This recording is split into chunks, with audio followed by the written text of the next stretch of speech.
अच्छा, जब हम सोचते हैं कि किसी कंपनी का सबसे कीमती असासा क्या है, तो जहन में फौरन टेक्नोलॉजी या डेटा जैसी चीजें आती हैं, है ना?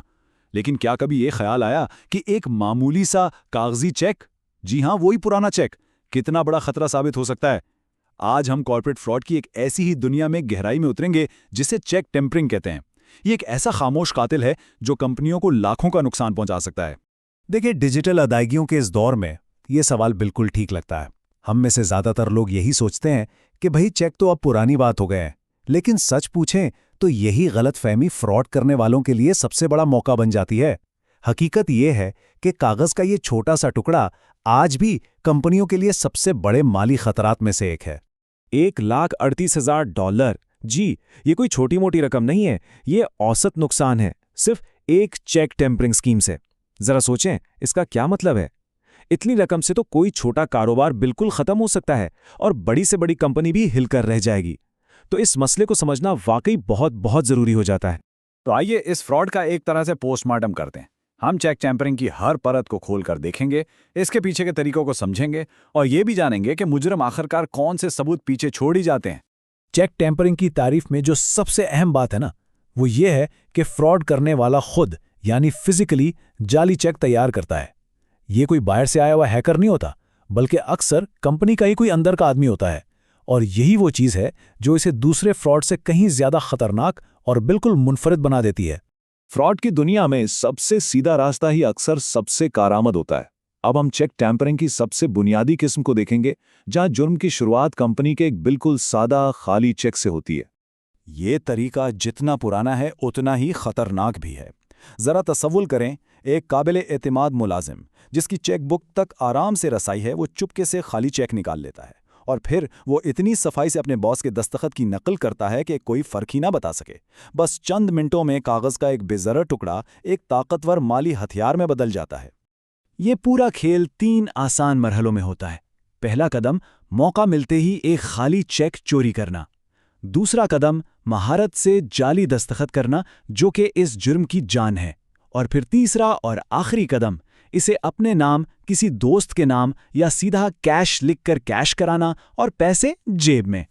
अच्छा, अब हम फ्रॉड के अगले लेवल पर चलते हैं। यहाँ फ्रॉड करने वाले खाली चेक से शुरुआत नहीं करते। नहीं, वो उन चेकों को निशाना बनाते हैं जो पहले से ही बिल्कुल ठीक ठाक कानूनी तौर पर तैयार हो चुके हैं। यानी ये एक तरह से चलती हुई गाड़ी को हाईजैक करने जैसा है। तो यहाँ फ्रॉड के 2 अलग अलग रास्ते हैं, लेकिन मंजिल एक ही है। फोर्ज्ड मेकर स्कीम में मुजरिम एक आर्टिस्ट की तरह एक खाली कैनवस यानी खाली चेक पर एक जाली शाहकार बनाता है।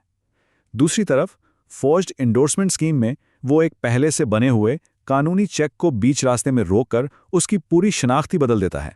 इस स्कीम में जुर्म तब होता है जब किसी की नज़र हट जाए, एक कानूनी चेक पर दस्तखत हो चुके हैं और वो अपने असल मालिक तक पहुंचने ही वाला है, लेकिन कमजोर कंट्रोल की वजह से फ्रॉड करने वाला उसे रास्ते में ही रोक लेता है।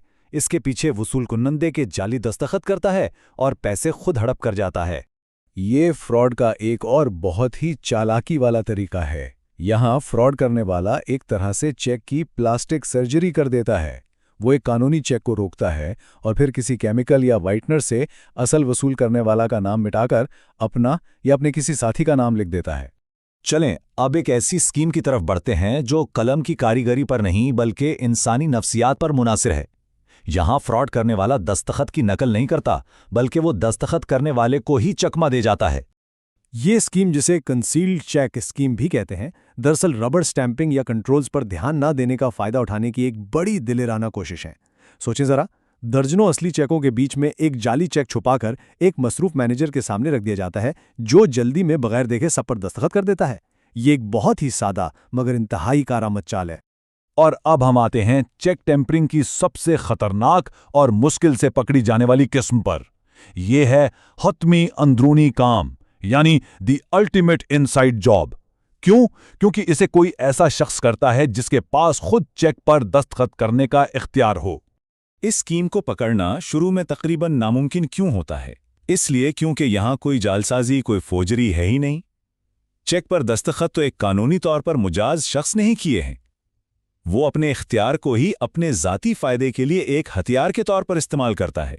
यहाँ फ्रॉड करने वाला अपने ओहदे और इस पर किए गए भरोसे को बुरी तरह तोड़ता है। वो जानबूझकर ऐसे अखराजाती खातों को चुनता है जिनका ऑडिट कम होता है या जिन पर कोई ज़्यादा ध्यान नहीं देता, जैसे कि मुतफर्रक अखराजात का खाता। इस तरह इसका फ्रॉड कंपनी के माली रिकॉर्ड में बहुत गहराई तक छुपा रहता है। तो अब तक हमने ये देखा कि ये जराइम होते कैसे हैं। अब जरा रुख बदलते हैं और देखते हैं कि इनका पता कैसे लगाया जाए। देखें, हर मुजरिम कोई ना कोई सबूत पीछे छोड़ जाता है और चेक टेम्परिंग में भी ये जाली उंगलियों के निशानात माली रिकॉर्ड में ही मौजूद होते हैं। बस इन्हें ढूंढने की जरूरत है। और इन सबूतों को ढूंढने में हमारी मदद करती हैं association of certified fraud examiners यानी ACFE। ये इदारा फ्रॉड की तहकीकात की दुनिया में एक बड़ा नाम है और इनकी बताई हुई इंतबाही अलामात वो रेड फ्लैग्स हैं जिन्हें कोई भी कंपनी नज़रअंदाज करने का खतरा मोल नहीं ले सकती। ये हैं वो सुर्ख झंडियां जिन पर हर इदारे को गहरी नज़र रखनी चाहिए। मिसाल के तौर पर अगर रिकॉर्ड में मनसूखशुदा चेकों की तादाद अचानक बढ़ जाए तो सवाल करना चाहिए कि ऐसा क्यों हो रहा है। अगर चेक नंबर की तरतीब से गायब हैं तो वो गए कहाँ, या फिर अगर किसी मुलाजिम को इसकी तनख्वाह के अलावा भी बार बार चेक दिए जा रहे हैं तो ये फौरी तहकीकात का इशारा हो सकता है। और आखिर में सबसे अहम बात, दिफा हमले से हमेशा बेहतर है। ये कुछ अमली इक़दामात हैं जो किसी भी इदारे को महफूज बना सकते हैं। इनमें शायद सबसे अहम आखिरी नुक्ता है, बैंक स्टेटमेंट हमेशा एक ऐसे शख्स को भेजें जिसका चेक बनाने या मंजूर करने से कोई लेना देना ना हो। इख्तियारात की ये अलहदगी यानी सेग्रीगेशन ऑफ ड्यूटीज़ एक आज़ादाना जांच पड़ताल का मौका देती है जो बहुत से फ्रॉड्स को शुरू होने से पहले ही रोक सकती है। ये आखिरी सवाल सिर्फ एक सवाल नहीं बल्कि एक चैलेंज है।